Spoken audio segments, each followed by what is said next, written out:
আগন্তুক লোকসভা নিৰ্বাচনৰ বাবে মিত্ৰজোঁটৰ 4 নং দৰং ওদালগুৰি লোকসভা সমষ্টিৰ প্ৰাৰ্থী ঘোষণা কৰাৰ পিছত প্ৰথমবাৰৰ বাবে তামুলপুৰত উপস্থিত হয় সাংসদ দিলীপ শইকীয়া।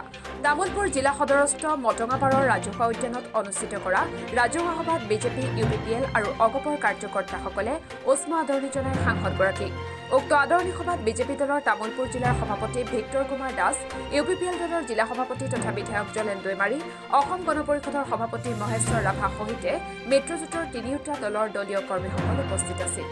আদৰণি সভাৰ শেষত সাংসদগৰাকীয়ে সংবাদ মাধ্যমৰ আগত কয় যে আমি কেতিয়াও আজমলৰ জৰাফুকালৈ পোৱা নাই। জৰাফুকাৰ ৰাজনীতি আমি বিশ্বাস নকৰোঁ। যিসকল লোকে আজমলক জয়ী কৰি আছে তেওঁলোককে তেওঁ পিছুৱাই লৈ গৈ আছে বুলি কোৱাৰ লগতে তেওঁ পুনৰ কয় যে ৩৫% সংখ্যালঘু লোকক আগুৱাই নিয়াৰ দায়িত্ব নৰেন্দ্ৰ মোদী, হিমন্ত বিশ্ব শৰ্মা আৰু প্ৰমোদ বড়োৱে ল'ব লগা হৈছে। সাংসদগৰাকীয়ে আগন্তুক লোকসভা নিৰ্বাচনত 4 নং দৰং ওদালগুৰি সমষ্টিৰ সৰ্বাধিক ভোট এইবাৰ প্ৰদান কৰিব 43 নং তামুলপুৰ বিধানসভা সমষ্টিৰ ৰাইজে এয়া আজি নিশ্চিত কৰিছে। আনহাতে কংগ্ৰেছ আৰু BPFৰ মাজত গোপন বৈঠক সম্পৰ্কে সোধা এক প্ৰশ্নৰ উত্তৰত তেওঁ কয় যে কংগ্ৰেছ আৰু BPFৰ মাজত কোনো ধৰণৰ গোপন বৈঠক হোৱা নাই। গোপন বৈঠক হ'লে কোনেও গমেই নাপালেহেঁতেন বুলি কটাক্ষ কৰি তেওঁ পুনৰ কয় যে আমি আগৰ পৰাই শুনি আহিছিলোঁ AIUDF আৰু BPF দল একেলগে নিৰ্বাচনত অৱতীৰ্ণ হ'ব। দৰং ওদালগুৰি সমষ্টিৰ বিৰোধীও জানে ইয়াত আকাশত চাং পতাৰ নিচিনা।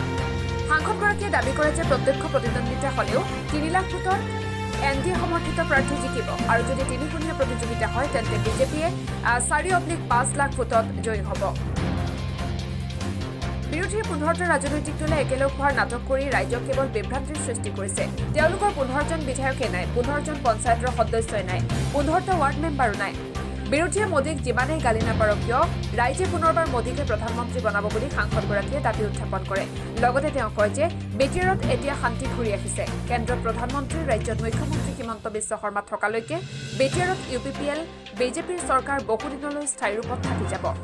ইপিনে সভাত মন্ত্ৰী UG ব্ৰহ্মই তিনিওটা দলৰ নেতাকৰ্মীসকলে একেলগে সমন্বয়ৰ বাটেৰে নৰেন্দ্ৰ মোদীক দেশৰ প্ৰধানমন্ত্ৰী হিচাপে পাবৰ বাবে কাম কৰিবলৈ তেওঁলোকে কিবা 15টা দল 12টা দল লৈ ব্যস্ত হৈ আছে।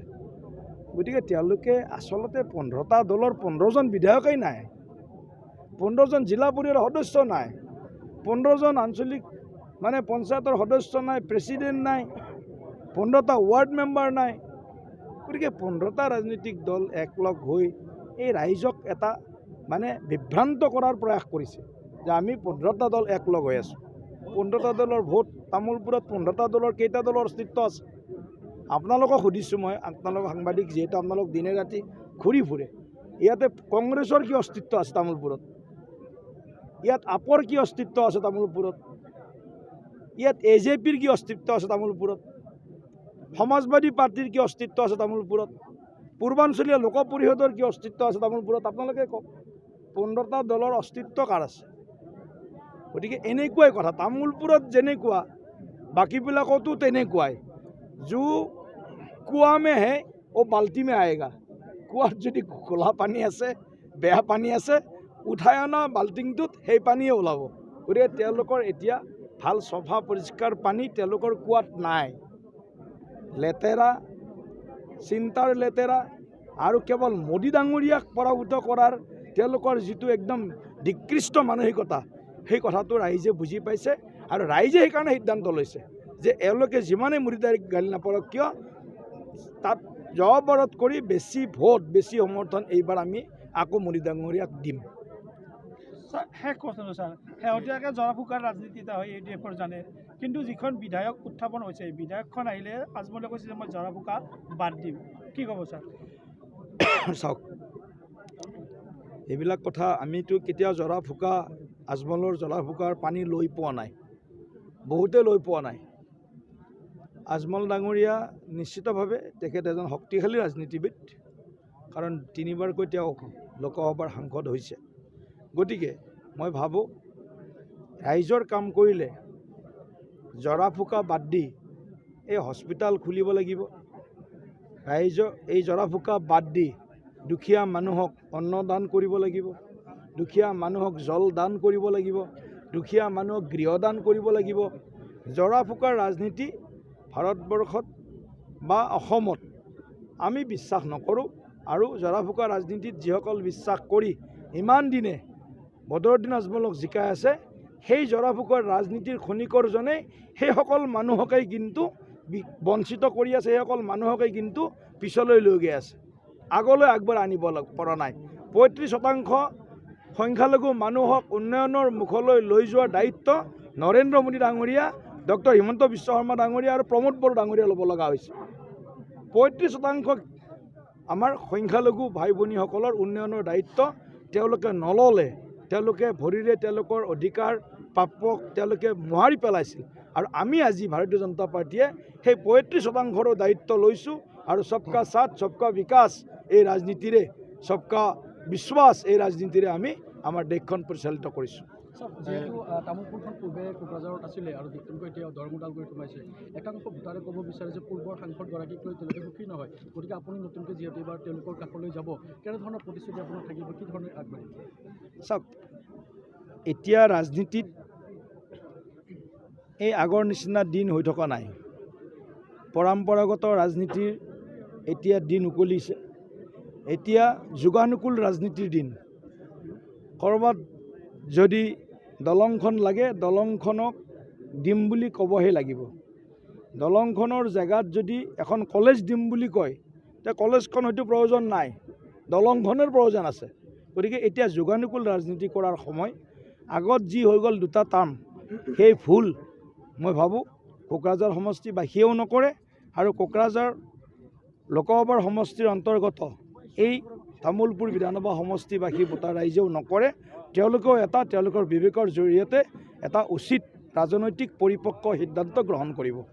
Thank you sir. হোৱাৰ পিছত তামোলপুৰত আহি উপস্থিত হৈছোঁ। তিনিওটা দলৰ নেতৃত্ব আৰু কাৰ্যকৰ্তাসকল আজি উপস্থিত আছিল এই সভাত আৰু খুব অত্যন্ত উৎসাহ আমি দেখিবলৈ পাইছোঁ। কাৰণ প্ৰথমবাৰৰ বাবে দৰং ওদালগুৰি লোকসভা সমষ্টিত তামোলপুৰ বিধানসভা সমষ্টি অন্তৰ্ভুক্ত হৈছে আৰু আজি কাৰ্যকৰ্তাসকলে সংকল্প লৈছে যে তৃতীয় কাৰ্যকালৰ বাবে দেশৰ প্ৰধানমন্ত্ৰীৰূপে আমি সকলোৱে নৰেন্দ্ৰ মোদী ডাঙৰীয়াক বিচাৰোঁ আৰু তাৰ কাৰণে যিমান নিৰ্বাচনলৈ কষ্ট কৰিব লাগে, কাম কৰিব লাগে, সকলোখিনি কৰিব। আৰু তামোলপুৰে দৰং ওদালগুৰি লোকসভা সমষ্টিৰ 11টা বিধানসভা সমষ্টিৰ ভিতৰত সৰ্বাধিক ভোট মাৰ্জিন দিব বুলি আজি কাৰ্যকৰ্তাসকল, সমৰ্থক, শুভাকাংক্ষীসকলে এক প্ৰকাৰে তেওঁলোকে নিশ্চিত কৰিছে। ছাৰ, এটা কথা, ইতিমধ্যে মিত্ৰজোঁটৰ এতিয়াও নিশ্চিত হোৱা নাই, কিন্তু আপোনাৰ সমষ্টিত যোৱাকালি দলগড় বিধায়কগৰাকীয়ে BPF দলক আপোনাৰ এগেইনষ্টে সমৰ্থন দিম বুলিছে। আনহাতে কালি গুৱাহাটীত এই BPF আৰু কংগ্ৰেছৰ মানে গোপন বৈঠক হৈছে, কি ক'ব? গোপন বৈঠকটো কেনেকৈ হ'ব? আপোনাৰ প্ৰশ্নটোৱে ভুল। আপুনি যেতিয়া গম পাইছে কেনেকৈ গোপন হৈ থাকিলে? এইটো আপুনি গম পোৱাটো গোপন হ'ব নোৱাৰে। গোপন হ'লে গোপনে, বৈঠক হোৱাটোৱে কোনে নাজানিব লাগে। গতিকে কথাটো হ'ল কি, এইটো আমি বহুত দিনৰ পৰাই এই কথাটো শুনি আছিলোঁ যে BPF আৰু AIUDF একেলগে নিৰ্বাচনত অৱতীৰ্ণ হ'ব। আৰু মই ভাবোঁ যে BTCৰ যি ভোটাৰ ৰাইজ আছে আৰু বা নন BTCৰ যি ভোটাৰ ৰাইজ আছে, তেওঁলোকে ইতিমধ্যেই সিদ্ধান্ত ল'বলৈ বোধহয় বাকী ৰখা নাই যে কাক ভোট দিব বা কিয় ভোট দিব। ইতিমধ্যেই সিদ্ধান্ত লৈছে, খালি ফৰ্মেলিটিজখিনি বাকী আছে। বিৰোধী পক্ষ এজন কেণ্ডিডেট দিব লাগে, হয়তো এটা বিৰোধী পক্ষ হিচাপে হ'ব পাৰে, নহ'লে 2টা বিৰোধী পক্ষ হিচাপে হ'ব পাৰে। ফৰ্মেলিটিজ কৰিব, প্ৰাৰ্থী দিব, কিন্তু তেওঁলোকেও জানে যে দৰং ওদালগুৰিত তেওঁলোক জিকাটো মানে আকাশত চাং পতাৰ কথাৰ নিচিনা আৰু সোণৰ কণী বিচৰাৰ নিচিনা। গতিকে তেওঁলোকে নামত প্ৰাৰ্থিত্ব দিব, কিন্তু তেওঁলোকে মই ভাবোঁ যদি ষ্ট্ৰেইট কণ্টেষ্টটো হয় তেতিয়াও BJP NDA 3 লাখ ভোটত এইবাৰ দৰং ওদালগুৰি লোকসভা সমষ্টিত জিকিব।